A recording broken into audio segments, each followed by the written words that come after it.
sabem que hi havia revolucionaris contra Franco, però ens podria explicar més o menys a on es reunien i quan? Quan va acabar la Guerra Civil Espanyola, hem de tenir en compte que va començar la Segona Guerra Mundial.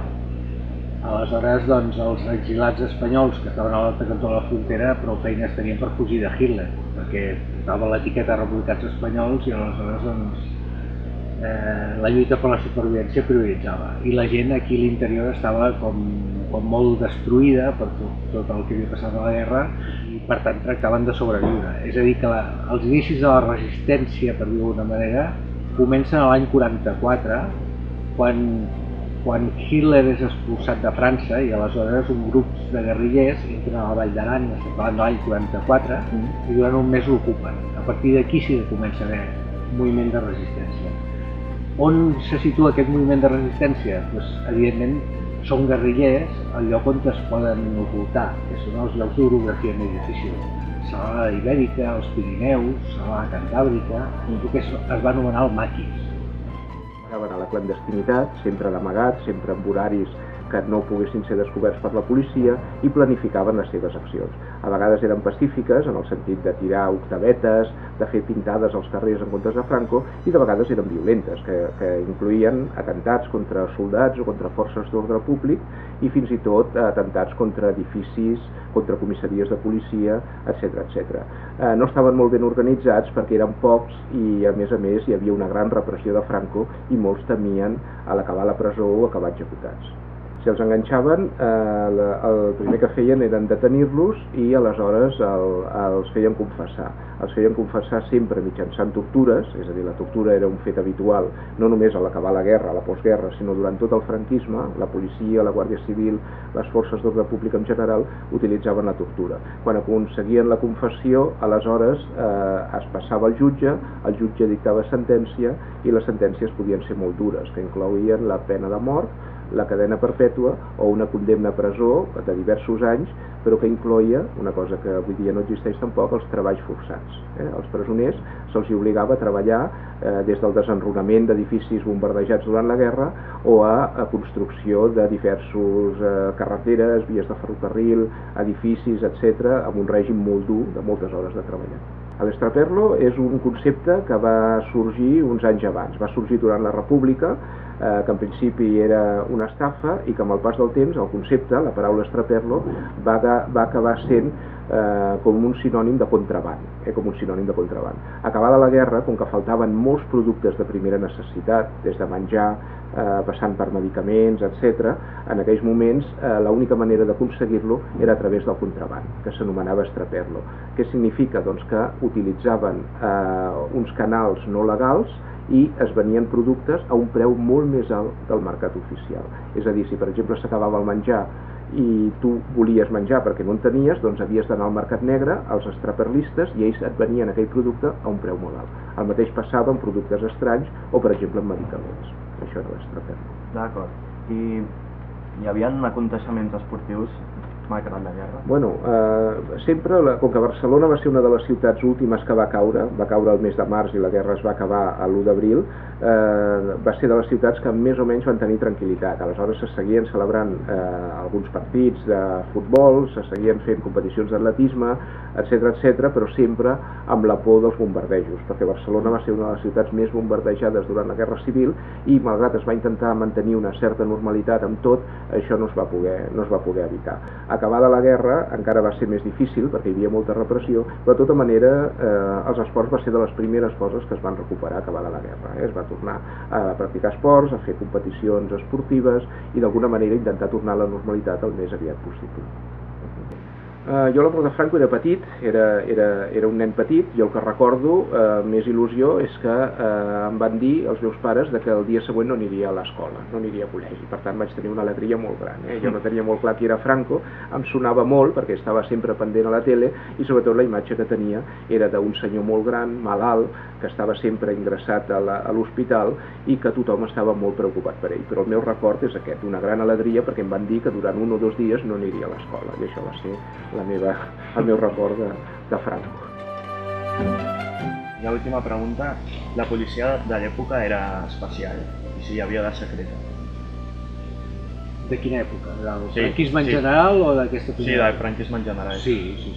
A mesura que els moviments populars antifranquistes van ser més importants, doncs van aparèixer grups que es camuflaven amb aquests sectors obrers, universitaris, etc. Per exemple, una de les coses curioses, estem parlant dels anys 70 a la universitat, hi havia 3 serveis secrets que treballaven per la dictadura. El de la Guàrdia Civil, el de la Policia Nacional i el de l'Exèrcit. I els 3 serveis secrets entre ells no es coneixien, o sigui, imagineu-vos.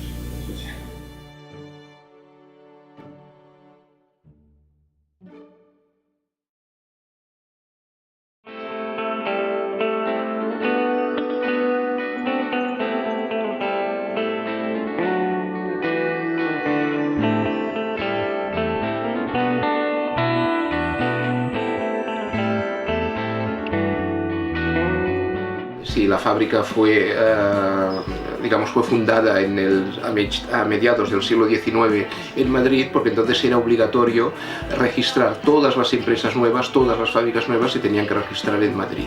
Era una obligación de esa época, sencillamente por esto. Aunque estuviera ubicada en Barcelona o en cualquier otro lugar, las fábricas se tenían que registrar en Madrid. Por tanto, todas tienen su fundación en Madrid. Al barri d'Hostafrancs i al barri del Font de la Guatlla hi havia indústries fa 30 anys, 25 anys. Abans no n'hi havia aquí. Després no n'hi havia, abans sí, després no n'hi havia. Doncs el Coromines era una fàbrica, la biblioteca de Vapor Vell era una fàbrica, l'Espanya Industrial era una fàbrica, aquesta d'aquí, aquest edifici d'aquí on estem ara, a l'institut, havia sigut una fàbrica, em sembla que una fàbrica de làmperes o una cosa d'aquestes. En tot cas, era un barri obrer, ara ho és, era un barri obrer on hi havia indústries intercalades dintre de les cases. I per tant devia ser, doncs això, es devia viure un ambient de treball. I per tant això és l'únic que es pot dir de la industrialització aquí.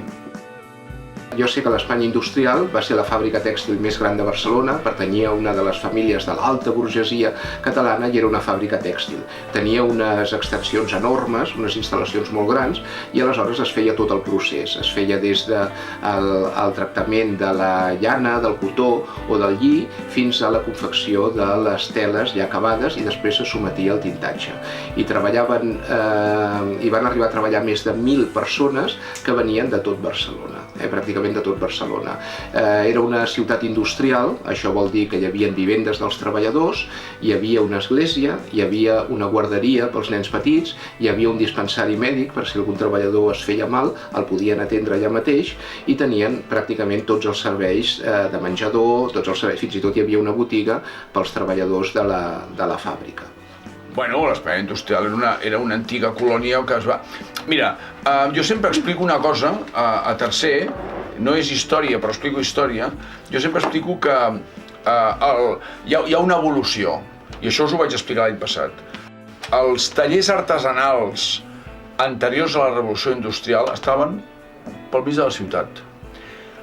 Quan aquests tallers es fan una mica grans i els empresaris, que no són empresaris, són artesans que es fan grans, busquen industrialitzar-se, se'n van al costat d'un riu. I és per això que al costat del riu tenim colònies, com la colònia Güell, per exemple, però n'hi ha moltes més, el Llobregat, el Ter, el Cardoner, tots aquests tenen colònies, perquè utilitzen l'aigua del riu per moure les màquines. Quan aquests empresaris, petitets empresaris, descobreixen que a Anglaterra s'ha descobert el vapor, el porten. I al portar-lo, posen el vapor a les fàbriques al costat del riu. Però algun empresari pensa, perquè he de posar-lo al costat del riu, si el vapor no necessita aigua de riu. I per tant comencen a posar fàbriques a tot arreu. Una d'elles, la més coneguda d'aquest barri, és el Vapor Vell, que era una fàbrica tèxtil i no hi ha riu. I per tant queda clar que és una fàbrica que es fa amb vapor.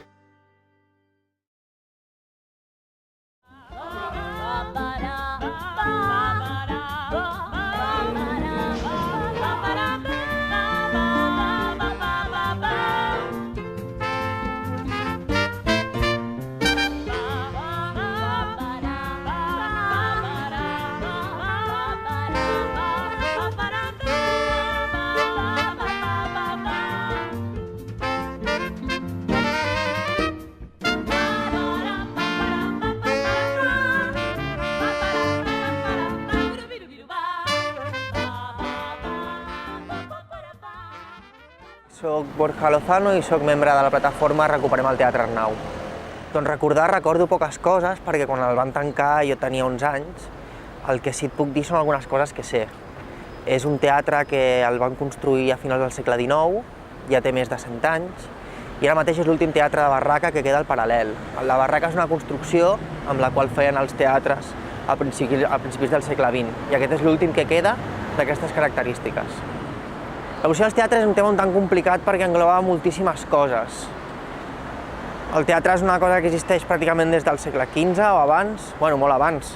Si parlem dels últims anys, sí que dono una opinió entorn quina ha sigut l'evolució del teatre públic, que sí que és una figura que crec que ha anat canviant al llarg del temps i a l'actualitat sí que no està molt clara el seu funcionament i el seu lloc dins la societat.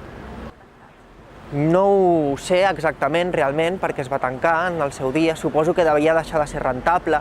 M'imagino també que devia tenir algunes deficitats estructurals i d'espais, amb la qual cosa es devia necessitar una inversió molt gran que segurament en aquell moment no tenien. Crec que hauria de tornar a obrir, sí, perquè crec que com a espai buit no ens és útil a la gent que vivim a prop i a més és un perill per la gent que hi viu. En tant, hi podrien construir un hotel o alguna altra cosa així i això per la gent que viu a prop seria bastant negatiu. Podrien pujar els preus del lloguer, encara tindríem més turistes i és un problema. Des de la plataforma Recuperem el Teatre Arnau, el que demanem és reobrir el Teatre Arnau i fer-ho des de la gestió comunitària, amb dues potes, una dedicada a les arts escèniques, sobretot, i l'altra a la memòria popular del Paral·lel. Pensem que és important que s'obri el teatre i que s'obri arrelat al territori, que ho facin diàleg amb les entitats existents i que tingui un lligam amb els veïns. És una cosa important.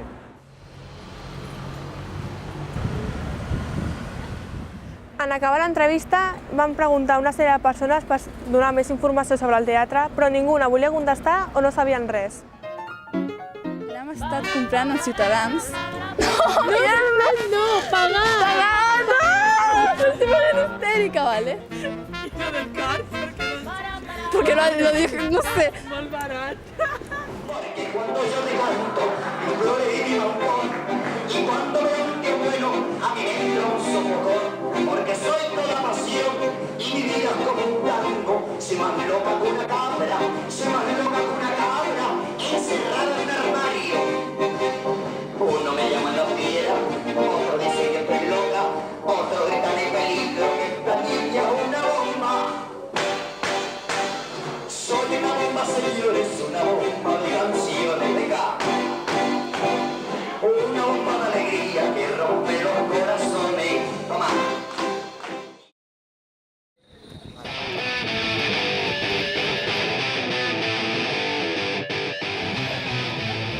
Bon dia, com et dius? Soc el Rubén, de Can Vies. Vale, farem una entrevista a les preguntes sobre història i sobre Can Vies. Quin és la història d'aquest edifici?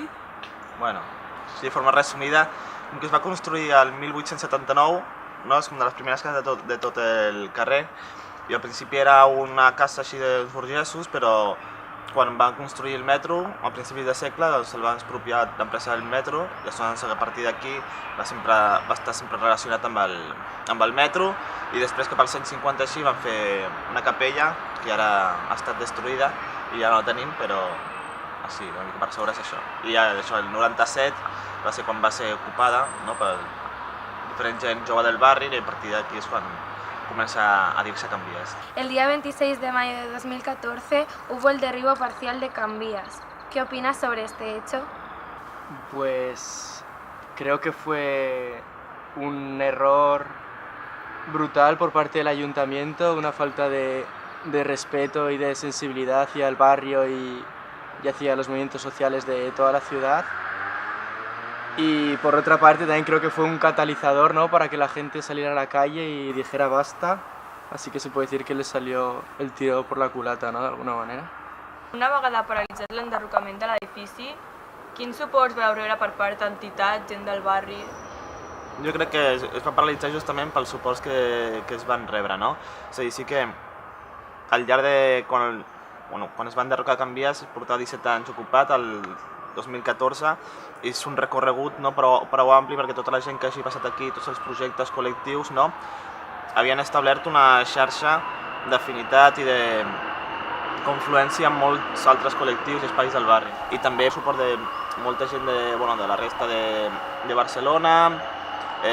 Aquí a Sant jo crec que va ser molt important perquè des de la gent més jove fins a la gent més gran que havia coneixet l'espai van sortir al carrer per defensar l'espai i també no només un fet diferencial va ser que no només la gent va sortir a donar el suport, sinó que molta gent també va prendre una posició més arriscada i vam veure tot el seguit d'enfrontaments amb la policia i tal, que és una cosa que potser l'Ajuntament no està acostumada que la gent respongui d'aquesta manera, i això va ser un dels motius que va ser que aturessin l'enderrocament. ¿Cuál fue tu reacción al saber que habían derribado parte del edificio? Bueno, desde el momento del desalojo eran momentos como de mucho caos, ¿no? Fuera, de mucha confusión, no se sabía qué iban a hacer, qué no iban a hacer. Y pues reacción de rabia y de indignación. Recuerdo que subimos a unos edificios que están allá arriba, que se veía como los operarios empezaban a tirar esta parte con martillos sin ningún tipo de seguridad ni nada, era como muy brutal todo. Finalment, ens podries explicar des de quan estàs participant a Canvies i quines experiències t'ha portat?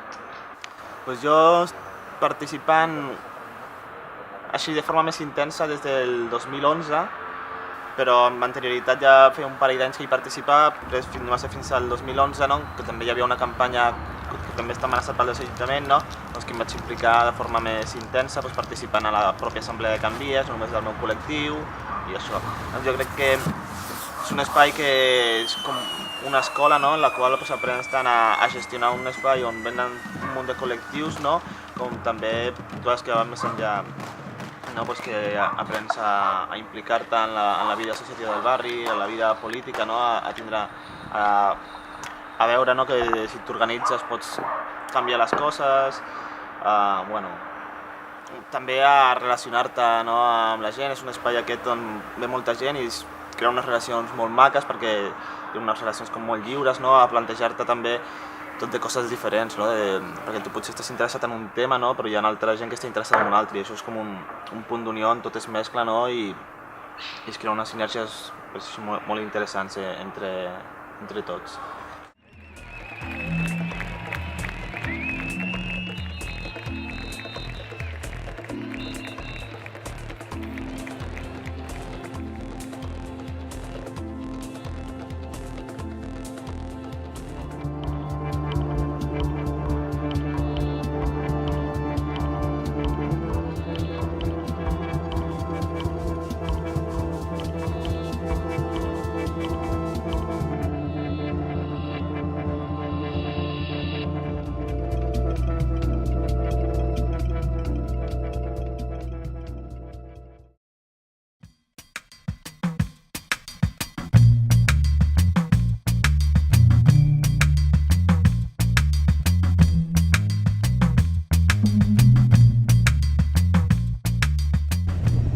Em dic Jaume Ràfols Pablo. Soc Laura Hernández i soc de Santa Coloma de Gramenet i vinc a treballar aquí cada dia al carrer Blai, a la tasqueta d'en Blai. Soc la Thais Bonilla, soc membre de la plataforma Som Paral·lel i a més del grup de veïnes de Blai que se reunim a la Biblioteca Francesc Boix. L'àmbit que venen aquí, tant de professors com gent, la majoria de gent és gent del barri i sobretot, jo crec que un 80% són gent de fora. Vull dir, molta gent de França, sobretot, venen també molts americans, molts japonesos, hi ha bastant popurrí de gent aquí. I la gent del barri, tant de joves com gent gran, vull dir, hi ha bastant de gent, sí. De l'ambient del bar més bé, el que penso és que el problema que hi ha aquí a carrer Blai no és només per l'ambient dels bars, sinó per la falta de convivència que hi ha entre bars i veïnes del carrer.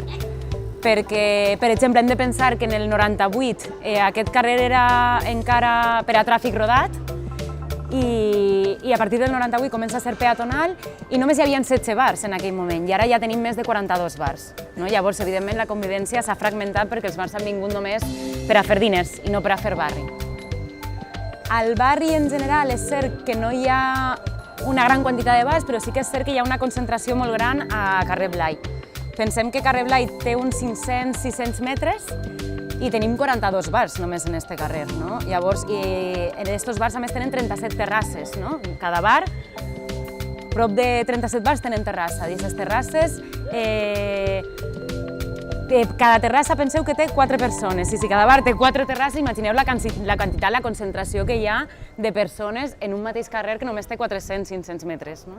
Llavors no és un problema de que hi ha molts bars al barri, sinó que hi ha molts bars aquí, en este mateix carrer. De Blai, pues molt malament. Molt malament perquè no m'agrada l'ambient que hi ha. Que per a la nit fan molt soroll.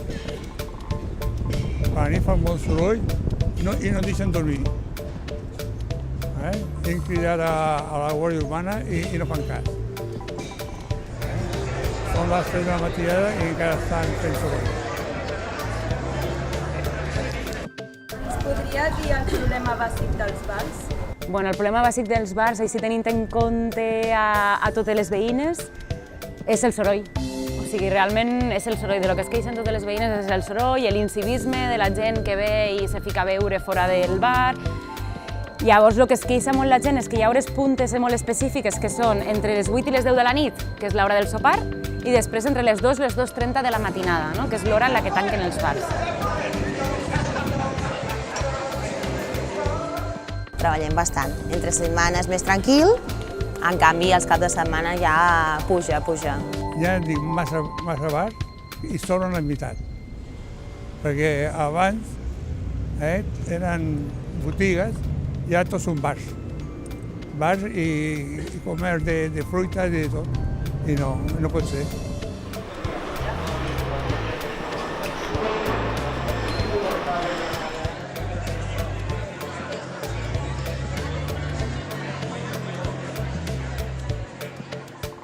Que pot millorar el barri. Si continuem com fins ara, és a dir, si les polítiques de la ciutat de Barcelona continuen sent com les que tenim ara, que és afavorir que vinguin més turistes en contra de cuidar a la gent que ja habita als barris, pot ser que no. O sigui, que si continuem com fins ara pot ser que el barri no millori. Al contrari, no? Tindrem més turistes, més hotels, pisos més cars, pisos turístics que molesten a les veïnes que resisteixen. Per tant, si continuem com fins ara, no. Però tenim l'esperança de que l'organització de les veïnes i el nou color de l'Ajuntament vagin donant petits passos per a millorar, com per exemple, i un exemple molt gràfic és hem aconseguit reduir l'horari de les terrasses. No? És cert que els propietaris de bars estan un poquet en contra d'això, perquè és l'únic barri a Barcelona que entre setmana tanca a les 11 les seves terrasses, però ho hem aconseguit. No? I llavors, aquests són petites passes que diuen, serem una miqueta més optimistes i intentarem continuar lluitant.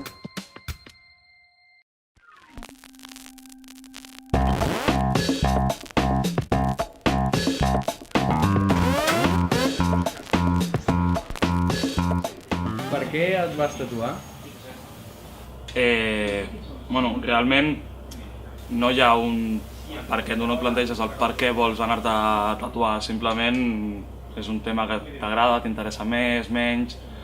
Jo, en el meu cas, en el meu entorn, en el que estudiava i tal, molta gent tenia que veure amb el món dels tatus, em vaig començar a interessar, sempre m'havia agradat molt el tema de l'art i tal. Llavors va interessar-me molt i vaig aconseguir fer-me el meu primer tatu, que no tenia tampoc massa a veure amb el mundillo, però... Per quin motiu no et vols tatuar? Porque en los trabajos que he estado no quería que diera mala imagen, pero me gustan mucho. T'han posat algun impediment al treballar amb tatuatges? Realment jo he tingut molta sort, perquè he entrat directament a treballar aquí, és una botiga on no posen problemes amb aquest tema. Llavors, perquè buscant gent així que una sensació de propera i tal, llavors no m'han posat realment massa problema. Jo m'he pogut salvar. Sí que ja actualment hi ha problemes amb el tema, és un tema que jo crec que s'hauria de tractar molt, perquè se li dona molta més importància a la que realment té. Avui en dia el tatuatge ja no és el que significava abans. Llavors val la pena que la gent comenci a obrir una miqueta les mires i deixem de tirar l'estereotip de sempre.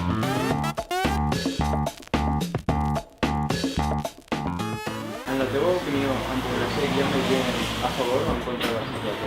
Yo creo que hay de todo. Yo creo que hay gente que sí que lleva, bastante gente seguro que lleva. tapados, pero llevan.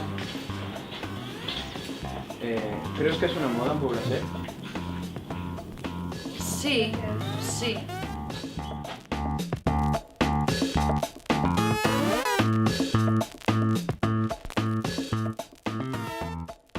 Quines condicions ha de tenir una botiga de tatuatges per aquí? Sobretot, fixeu-vos molt sempre en el tema de la higiene. La higiene és superimportant en el tema dels tatus perquè t'estàs arriscant molt realment. Llavors, és important, òbviament tens que buscar que el tatuador...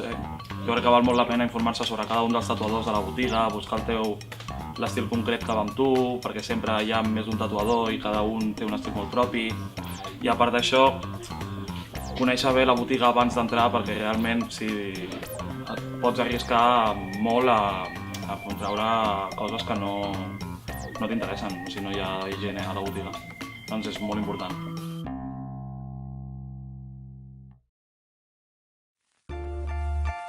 Hola, som els alumnes de la 25a Olimpiada. Som la classe tercer i quart PDC. Jo em dic Sabrina. Jo Leila. Jo Maima. Jo soc Meitja. I en David.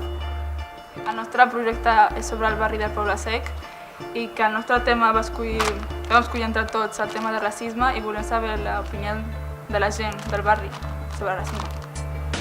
No hay racismo, aquí no nos importa el color. No hay racismo, aquí nadie es superior.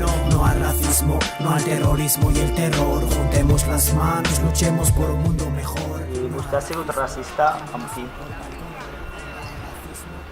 Pues a lo mejor alguna vez.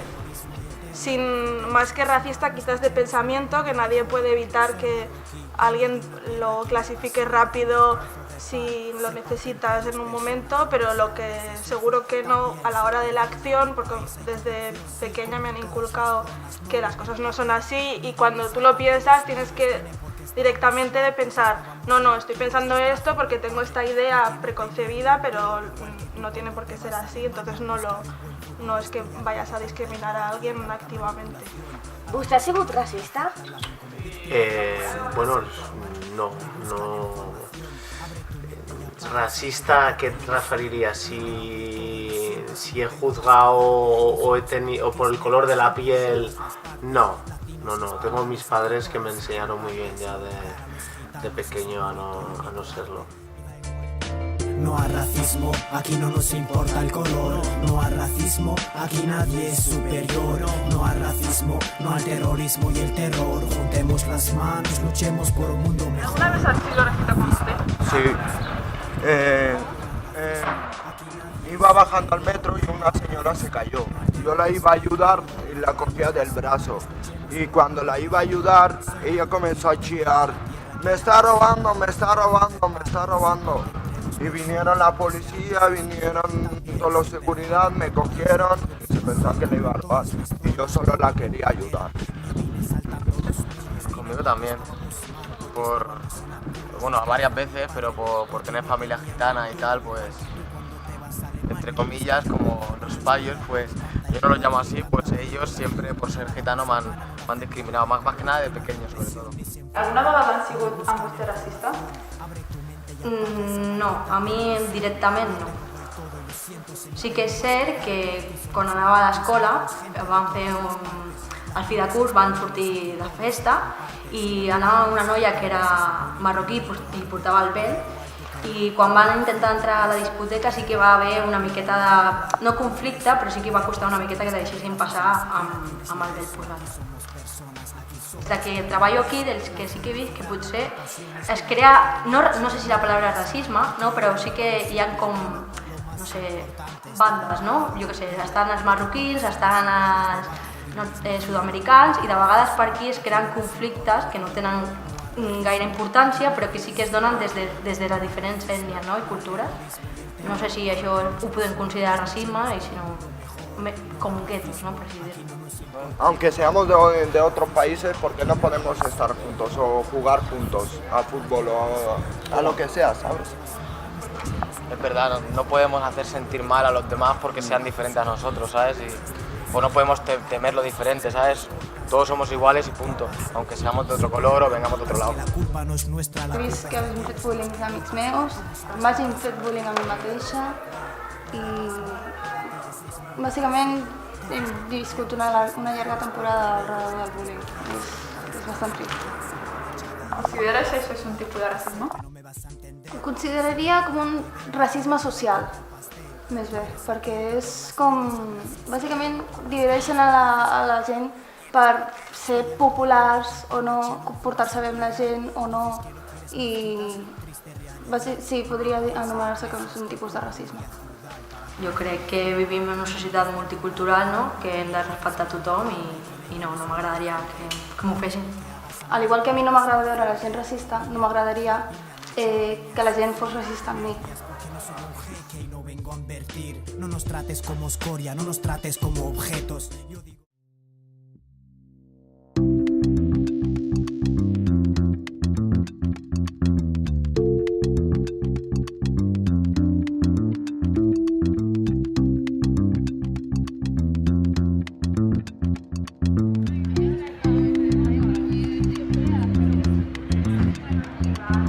Estic en un institut públic perquè no ets de pagar i considero que no és tan important anar a un institut privat que anar a un públic. Sincerament, perquè no hi ha tants diners per anar a un privat. Perquè la van escollir els meus pares, estava a prop de casa i era bastant bona, ens la van recomanar des de la guarderia on anava.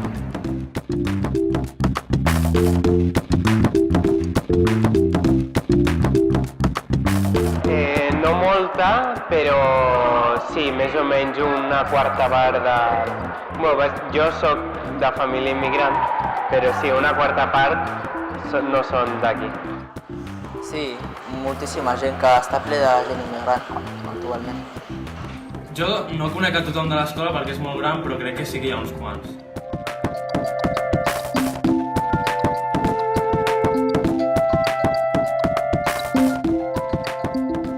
Era un dictador alemany que va ser el responsable de la Segona Guerra Mundial i de moltes morts dels jueus. Qui va començar a governar Alemanya,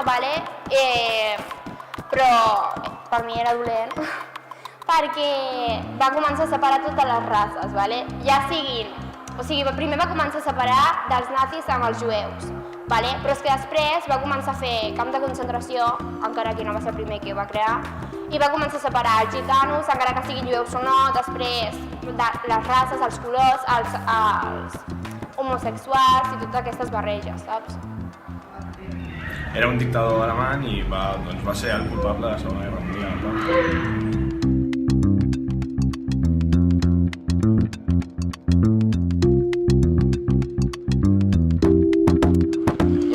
De beure crec que beuen tots, però de fumar 2 o 3 o 4. Pues 4 persones o 5. No sabria dir-te un número, però suposo que no es comptes. No molt, només de la meitat.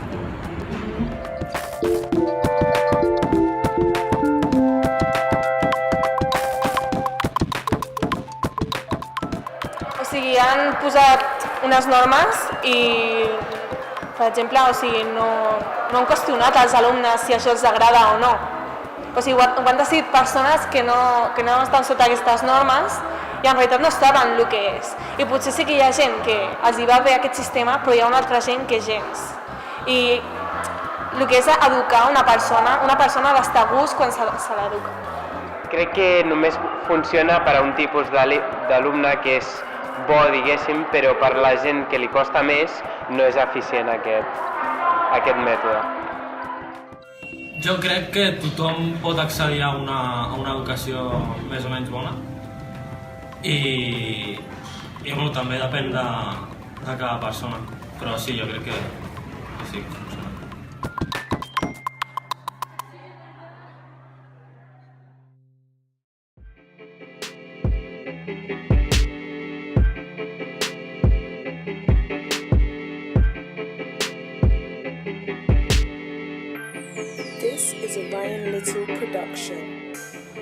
Tú que vives en el Pueblo Seco, ¿crees que es un barrio multicultural? Sí, hay muchas culturas, o sea, hay musulmanes, cristianos, pakistaníes, pero en fin, todos nos llevamos bien, aunque, bueno, a veces hay peleas entre ellos, de bandas, se puede decir, dominicanos contra pakistaníes. Y como armenio, ¿tú qué sabes de Armenia? Pues Armenia es un país que ha sufrido mucho, que en 1915 hubo un genocidio armenio, que el Imperio Otomano mató a 1,5 millones de armenios, y bueno, somos un país que hemos sufrido mucho, pero aún así mantenemos nuestra cultura y nuestras raíces. Y también, bueno, ahora mismo en 2016 estamos en guerra contra Azerbaiyán. ¿Y cuánto tiempo llevas aquí en Barcelona, en el barrio del Pueblo Seco? Llevo unos 10 años, más o menos. ¿Y cómo fue tu integración al principio? Fue buena, a ver. Al principio me costó un poco, pero iba cogiendo el ritmo y todo bien. ¿Y quién te ayudó así más a integrarte al barrio y tal? Los amigos del fútbol, en el club que me apunté. Bueno, en el Poblasec que jugaba en esa época. Y todo bien. Como recién llegado, Abdel, ¿crees que te han recibido bien en el instituto? Sí, bien. ¿Y cómo lo han hecho? Explícame el primer día, más o menos. Sí, un día que bueno, quedar contigo y poner más amigos. Bueno. Grano un poco, muchas chicas y un poco chicos. Como así. Ajá. ¿Y los profesores te ayudan con la integración? Sí. ¿Cómo lo hacen? A la hora de cuidar, estudiar, todo.